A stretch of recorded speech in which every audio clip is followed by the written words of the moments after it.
ഇപ്രാവശ്യത്തെ പെരുന്നാൾ കുറച്ച് സ്പെഷ്യൽ ആയിക്കോട്ടെ എന്ന് വിചാരിച്ച് തലേന്ന് രാത്രി 1 മണിക്ക് അപ്പുറത്ത് പോയിട്ട് മൈലാഞ്ചി പറിച്ചുകൊണ്ടാണ്. അരച്ച് വെച്ച് നഖത്തിനിടാനാണെങ്കിലും എന്തുകൊണ്ടാ മൂൺ ഡിസൈന് ഈ മൈലാഞ്ചി കൊണ്ട് ചെയ്തുകൂടാ? പക്ഷെ ആദ്യമായിട്ട് ചെയ്യുമ്പോൾ ഒന്ന് തെറ്റും, അത് രണ്ടാമതൊന്ന് മാറ്റി ശരിയാക്കുമ്പോൾ ശരിയാക്കും. ഹാഫ് മൂണാണ് ഉദ്ദേശിച്ചത്, പക്ഷേ ഇതിപ്പോൾ കാണുമ്പോൾ അട്ട പോലെ ഉണ്ട്.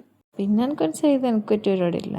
നമ്മൾ പെരുന്നാൾ എങ്ങനെയാണെന്ന് വെച്ചാൽ പെരുന്നാളിൻ്റെ തലേന്ന് അയൽവാസിയൊക്കെ നോമ്പ് വരെ കൊണ്ടു കൊടുക്കുന്നത് ഉപ്പാൻ്റെ ഒരു എൻ്റർടൈൻമെൻറ്റ്.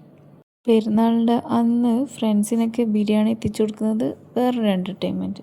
വെൽക്കം ഡ്രിങ്കും ഡെസേർട്ടെല്ലാം ഉണ്ടാക്കി ബേൺ ചെയ്ത ഫാറ്റെല്ലാം തിരിച്ചു പിടിക്കുന്നത് എൻ്റെ ഒരു എൻ്റർടൈൻമെൻറ്റ്. പക്ഷെ മറിയമ്മിൻ്റെ എൻ്റർടൈൻമെൻറ്റ് അതികഠിന. ഒരു 2-3 മണിക്കൂർ എടുത്തിട്ടുണ്ട് അതെല്ലാം സെറ്റായി വരാൻ. നോമ്പ് തലയിൽ കയറിയതാണോ അതോ പെരുന്നാൾ കഴിഞ്ഞിട്ടുള്ള എക്സാമിൻ്റെ ടെൻഷനാണോ എന്നറിയില്ല, ഈദിന് പകരം ഇത്രയും കഷ്ടപ്പെട്ട് എഴുതിയത് റമദാൻ മുബാറക്കാണ്.